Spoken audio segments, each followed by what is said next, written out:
প্রতিবাদের পাশাপাশি পরিষেবা। শনিবার থেকে টেলিমেডিসিন পরিষেবা চালু করলেন আরজি করের জুনিয়র ডাক্তাররা। তবে তারা আন্দোলনে অনড়।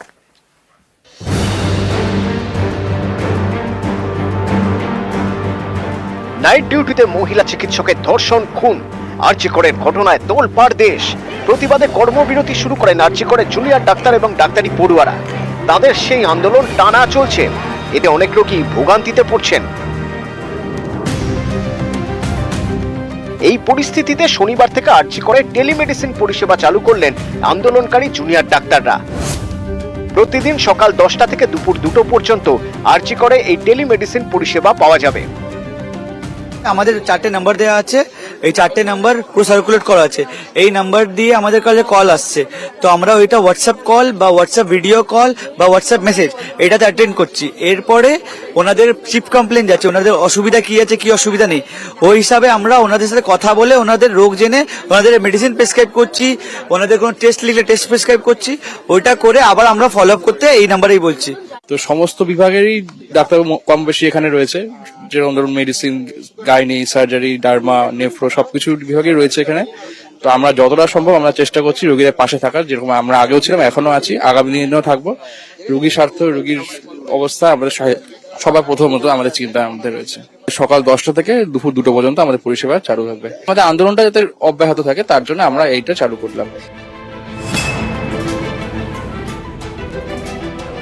টেলিমেডিসিন পরিষেবা চালু করলেও কর্মবিরতিতে অনড় আরজি করের জুনিয়র ডাক্তাররা। টেলিমেডিসিনের প্রেসক্রিপশনেও লেখা হয়েছে আরজি করের বিচার চাই, অপরাধ চক্রের বিনাশ চাই। আমরা কাজে ফিরতে চাইছি। কাজে ফেরার যে একটা সাময়িক পদক্ষেপ, সেই পদক্ষেপ হিসেবে এটা আমরা শুরু করছি। বিচার এখনো পাচ্ছি না কেন, সেটার জন্যই তো আমাদের আন্দোলন। হতাশা তো সবারই আছে, এখানে যাদেরকে দেখছেন প্রত্যেকে হতাশ। Each and everyone is frustrated. আমরা সত্যি কেউ এরকম থাকতে চাই না, আমরা কাজ করতে চাই, আমরা কাজে ফিরতে চাই, কিন্তু আমাদের যে দাবিগুলো আছে সেই দাবিগুলো যতক্ষণ না মানা হচ্ছে আমরা কোন ভরসায়, কোন যুক্তিতে কাজে ফিরবো? আরজি করের জুনিয়র ডাক্তাররা বলছেন তারা বিচার চান, কাজে ফিরতে চান। মালদা মেডিকেলে জুনিয়র ডাক্তাররা শনিবারই কাজে ফিরলেন। কর্মবিরতি প্রত্যাহার করে এদিন সকালে কাজে যোগ দেন প্রায় 250 জুনিয়র ডাক্তার ও ইন্টার্ন।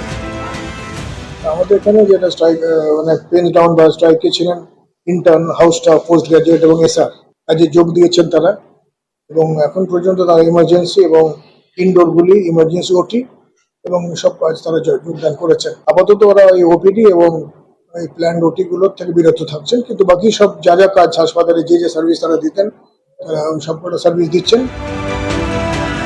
নিউজ 18 বাংলা। এবার দেখাবো সিথির মোড়ে আরজি করের প্রতিবাদ। সেই ধর্ণাস্থলের ব্যারিকেডে বাইক নিয়ে ধাক্কা সিভিক ভলেন্টিয়ারের। মদ্যপ সিভিক ভলেন্টিয়ারকে পালাতে সাহায্য করেন এক সার্জেন্ট। এই অভিযোগে শুক্রবার রাত ভোর বিটি রোড অবরোধ করেন রবীন্দ্র ভারতীর পড়ুয়ারা। শনিবার সকালে অভিযুক্ত সিভিক ভলেন্টিয়ারকে গ্রেপ্তার করে পুলিশ। সার্জেন্টের বিরুদ্ধে বিভাগীয় তদন্তের নির্দেশ দিয়েছে লালবাজার। পুলিশ লেখা আছে, তুমি ড্রিঙ্ক করে রয়েছো, তুমি কি করছো এখানে? কি ক্ষমা করবো? এখানে তো ক্ষমা করে করে আজকে এই জায়গায় এসছে, আজকে ক্ষমা করে করেই তো আজকে এই পরিস্থিতি। আরজি করের ঘটনার প্রতিবাদ, সেখানেই মদ্যপ সিভিক ভলেন্টিয়ারের বিরুদ্ধে হুজ্জতির অভিযোগ। শুক্রবার রাতের ঘটনা। শনিবার সকালে গ্রেপ্তার সিথি থানা সিভিক ভলেন্টিয়ার গঙ্গাসাগর গন্ড। তাকে কাজ থেকে সরিয়ে দেওয়া হয়েছে। ঘটনার সূত্রপাত শুক্রবার মাঝরাতে। আরজি করের ঘটনার প্রতিবাদে সিথির মোড় এলাকায় পথে নামেন রবীন্দ্র ভারতী বিশ্ববিদ্যালয়ের পড়ুয়া ও প্রাক্তনীরা।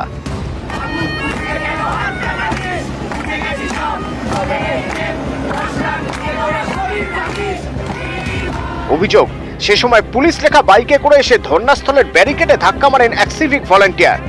সিথি থানা সিভিক ভলেন্টিয়ার তখন মত্ত অবস্থায় ছিলেন বলে অভিযোগ।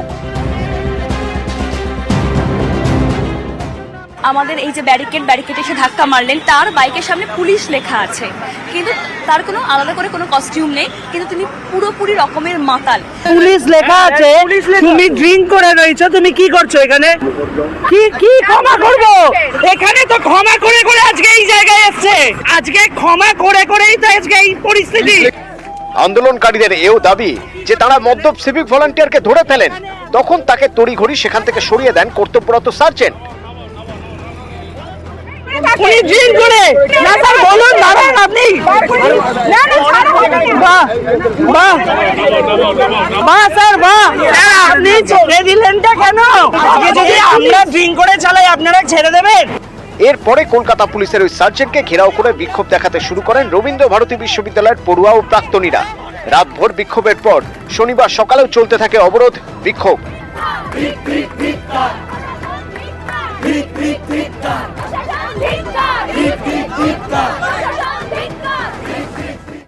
এই পুলিশ ওখানে আসেন, এসে বলেন যে আচ্ছা আমরা বাইকটাকে ব্যারিকেডটা ক্রস করে রেখে দিচ্ছি, রেখে দিয়ে আপনারা কথা বলুন।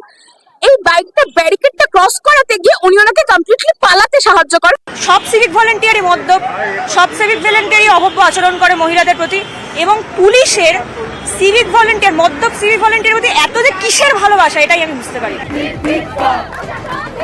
অবস্থান বিক্ষোভের জেরে অবরুদ্ধ হয়ে পড়ে সিথির মোড়। দফায় দফায় পুলিশ গিয়ে কথা বলে অবরোধ তোলার চেষ্টা করে, কিন্তু তাতে কাজ হয়নি। শেষমেশ ওই সিভিক ভলেন্টিয়ারের বিরুদ্ধে শতপ্রণোদিত এফআইআর রুজু করে পুলিশ। গ্রেপ্তার করা হয় অভিযুক্ত সিভিক ভলেন্টিয়ারকে। সেই এফআইআর এর কপি দেখানোর পরে অবরোধ ওঠে। সার্জেন্টের বিরুদ্ধেও বিভাগীয় তদন্তের নির্দেশ দিয়েছে লালবাজার।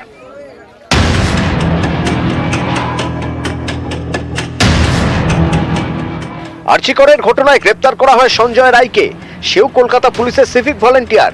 অভিযোগ, সঞ্জয় পুলিশ লেখা বাইকে চেপে ঘুরে বেড়াতো। এবার আরেক সিভিক ভলেন্টিয়ার গ্রেপ্তার। এই গঙ্গাসাগর নামের সিভিক ভলেন্টিয়ারও ছিলেন পুলিশের স্টিকার সাঁটানো বাইকে। নিউজ 18 বাংলা। তুমি ড্রিঙ্ক করে রয়েছো, তুমি কি করছো এখানে? হাসপাতালে মদ্যপ নিরাপত্তা রক্ষীদের তাণ্ডব, চিকিৎসকদের গালাগাল, খুনের হুমকি। কাশীপুরের সরকারি হাসপাতালে আতঙ্ক, স্বাস্থ্য ভবনে একাধিকবার অভিযোগ হাসপাতালের। অবশেষে গ্রেপ্তার হাসপাতালের 2 নিরাপত্তা রক্ষী। অভিযুক্ত ধর্মেন্দ্র ও সৌরভ গ্রেপ্তার। ডিউটি চলাকালীন ওরা ড্রাঙ্কেন অবস্থায় ছিল। আচ্ছা, তারপরে ওরা on duty doctor, sister, DDA যত ছিল সবাইকে ভয় দেখিয়েছে এবং তারপরে ডাক্তারের দরজায় লাথি মেরে দরজা ভাঙার চেষ্টা করছিল ডাক্তারদের ঘরে। তারপরে বলেছে সুপারকে মেরে দেবো। বিশেষ করে ফিমেল স্টাফরা খুব আতঙ্কিত আছে। এভাবে আমরা ডিউটি করতে পারি না, এদের দুজনকে সরাতে হবে। আমি তার জন্য বড়বাবুকে জানিয়েছিলাম, বড়বাবু আমাকে ডেকেছিলেন। আবারও আক্রান্ত পুলিশ। হাসনাবাদে ধর্ষণের অভিযোগের তদন্তে গিয়ে মার খেলেন ঊর্ধ্বধারীরা। আহত 9 পুলিশ কর্মী। মধ্যমগ্রামে অন্য একটি ঘটনায় ট্রাফিক গার্ডের 2 এএসআই কে বেধড়ক মার, সেই ভিডিও ভাইরাল। শুক্রবার রাত ও শনিবার সকাল একই জেলার 2 জায়গায় আক্রান্ত পুলিশ। শুক্রবার রাতে হাসনাবাদ, শনিবার সকালে মধ্যমগ্রাম। আরজিগড়ে তরুণী চিকিৎসককে ধর্ষণ খুন, এই নিয়েই 9 আগস্ট থেকে তোলপাড়। সবাই বিচারের দাবিতে সরব। এরই মধ্যে ধর্ষণের অভিযোগের তদন্তে গিয়ে হাসনাবাদে আক্রান্ত পুলিশ। শুক্রবার হাসনাবাদ থানায় ধর্ষণের অভিযোগ দায়ের করেন এক মহিলা। তদন্তে নেমে রাতে খড়মপুর এলাকায় অভিযুক্তের বাড়িতে যায় পুলিশ। অভিযোগ, তখনই পুলিশ কর্মীদের ঘিরে ধরে মারধর করে অভিযুক্ত ও তার সঙ্গীরা। এই ঘটনায় মুরারিস আউটপোস্টের ইনচার্জ সহ 9 জন পুলিশ কর্মী আহত হন।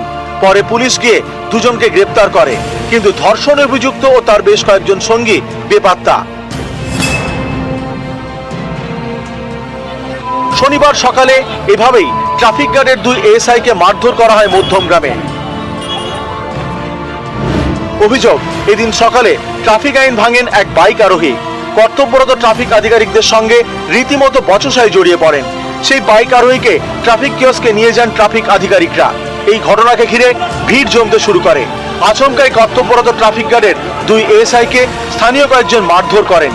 মধ্যমগ্রাম থানার পুলিশ গিয়ে পরিস্থিতি সামাল দেয়। পুলিশকে মারধরের অভিযোগে গ্রেপ্তার করা হয় 4 জনকে। গত 27 আগস্ট আরজিগড়ের ঘটনার প্রতিবাদে নবান্ন অভিযানের ডাক দেয় পশ্চিমবঙ্গ ছাত্র সমাজ। সেদিন তুলকালাম হয়, জায়গায় জায়গায় রক্তাক্ত হয় পুলিশ।